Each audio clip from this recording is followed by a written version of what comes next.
राजनगरी आगरा की सड़कों का एक नजारा हम आपको दिखाना चाह रहे हैं, जहां से एक साथ दो संदेश देने की कोशिश की जा रही है। क्या आप अभी भी माता पिता बनने का सपना देख रहे हैं? अपोलो फर्टिलिटी के साथ अपने माता पिता बनने का सपना पूरा करें। मुफ्त परामर्श के लिए 9953975611 पर कॉल करें। ये दो सामाजिक लोग हैं जिनके हाथों में तख्तियां हैं, बैनर हैं और जिस पर दो संदेश लिखे हुए हैं, जिसमें पहला संदेश आधी आबादी यानी कि देश की महिलाओं, बालिकाओं और छात्राओं के लिए है, जिसमें आजादी को लेकर एक सवाल किया जा रहा है। दूसरा जो संदेश है उस पर पर्यावरण संरक्षण के लिए, पेड़ पौधों को बचाने के लिए और समाज को लगातार ऑक्सीजन जो प्रकृति ने हमें निःशुल्क दी है उन लोगों तक मिलती रहे, उन लोगों तक पहुंचती रहे, वो संदेश दिया जा रहा है। आखिर ये संदेश सड़क पर खड़े होकर देने की जरूरत क्यों आन पड़ी, ये हम इनसे ही बात करेंगे, इनसे जानेंगे। तो क्या नाम है आपका?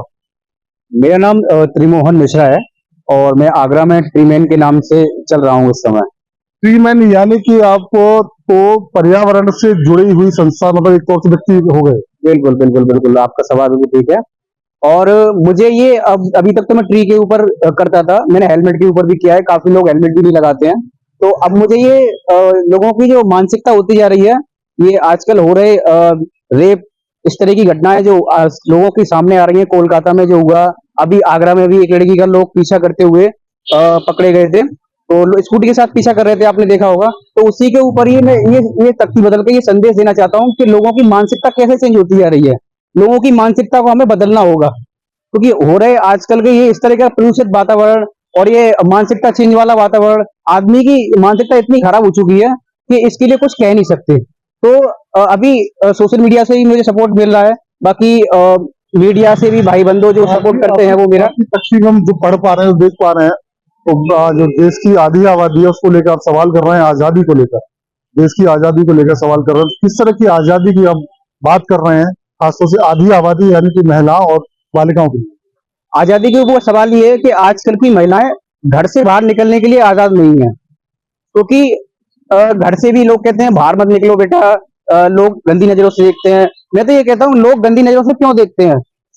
लोगों को अपनी नजर बदलनी चाहिए ना।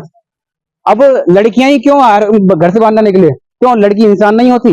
लड़कियां भी तो इंसान होती है, उनको भी जीने का हक है। तो मैं ये कहना चाहता हूँ कि लड़कियों को भी आजादी दिलाई जाए इस तरीके से, और लोगों की मानसिकता चेंज की जाए। यानी कि जिस तरह की जो घटनाएं आ रही है, जो खासतौर से छात्राओं के साथ, महिलाओं के साथ जो दर्मिली दिखाई खबरें हम सुनते हैं, उसको लेकर मन में आक्रोश है। बिल्कुल बिल्कुल, मन में आक्रोश उसको भी लेकर है, और काफी आजादी के ऊपर भी है, क्योंकि लड़कियों को आजादी मिलनी चाहिए, क्योंकि आजादी का कारण ही इस तरीके से सामाजिक आजादी। बिल्कुल बिल्कुल, सामाजिक आजादी मिलनी चाहिए। यानी अपनी बात कहने की आजादी से घूमने की आप वो आजादी की बात करें। बिल्कुल बिल्कुल, देश तो हमारा आजाद हो चुका है। देश तो सर, देश तो काफी समय पहले आजाद हो चुका, पर जो आज की जो महिलाएं हैं वो भी तो आजाद होनी चाहिए। आजादी का कहने का मतलब ही क्या हुआ, जब हम खुल के जी नहीं सकते, खुल के आधी रात में हम घूम नहीं सकते। लड़कियों को देखो, 12 बजे मतलब लड़के घूम सकते हैं 12 बजे, लड़कियां नहीं घूम सकती 12 बजे। क्यों नहीं घूम सकती 12 बजे लड़कियां? यानी कि आपका सीधा संदेश और सवाल यही है कि महिलाओं और बालिकाओं को सामाजिक आजादी मिलनी चाहिए, एक सोच की आजादी मिलनी चाहिए, जिसके बाद वो सड़कों पर घूम सके, देश में आजादी से रह सके। बिल्कुल बिल्कुल। और आजकल लोगों की मानसिकता में ये देखा है कि लड़कियां छोटे कपड़े ना पहने। लड़कियां छोटे कपड़े क्यों ना पहने? आदमी की नजर चेंज करनी चाहिए ना अपनी। बात नजरिए की है, ये आपका सवाल है। दूसरा संदेश मैं आपको दिखाना चाहता हूँ, जो ये भाई पकड़े हुए हैं, ये पर्यावरण संरक्षण का है, जहाँ पेड़ों को लेकर संदेश दिया जा रहा है कि अगर हमें पानी की तरह ऑक्सीजन भी खरीदनी पड़ी तो आखिर वो वक्त और दौर कैसा होगा। तो इसके लिए पर्यावरण का संरक्षण करते रहें, वही संदेश यहाँ देने की कोशिश की जा रही है। तो क्या नाम है आपका? मेरा नाम अमित शर्मा है।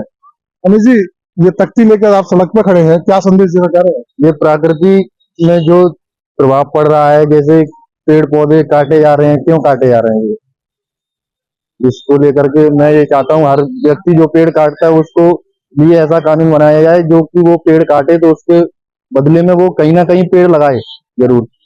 यानी अगर किसी भी स्थिति में पेड़ काटने पड़े तो उसके बदले में वृक्षारोपण किया जाए। हाँ, ऐसा एक कानून होना चाहिए। जुर्माना, जेल वेल तो हर कोई करने को लिए तैयार होता है, हर किसी के लिए ये कानून है, लेकिन पेड़ जो काट रहा है वो पेड़ कहीं ना कहीं लगा के दे हमें।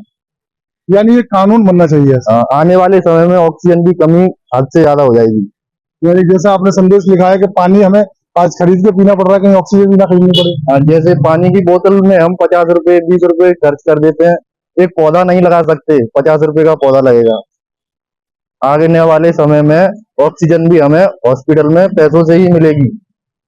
ये संदेश आप लेके देने की कोशिश कर रहे हैं। तो देखिए हमारे साथ दो सामाजिक लोग हैं जो कि व्यक्तिगत रूप से आगरा की ताज नगरी की सड़कों पर खड़े होकर दो संदेश देने की कोशिश कर रहे हैं। दोनों ही संदेश बेहद ही गंभीर हैं, जो कि एक संदेश देश की आधी आबादी यानी महिलाओं और बालिकाओं से जुड़ा हुआ है, जिसमें जिस तरह की घटनाएं जैसे गर्मी पिछले रोज पूरे देश भर से सुनाई दी, जिसको लेकर पूरे देश के लोगों में आक्रोश नजर आया।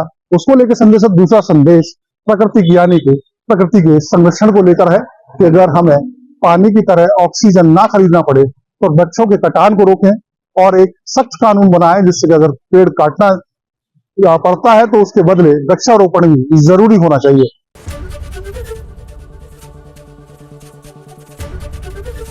एबीपी गंगा, खबर आपकी, जुबान आपकी।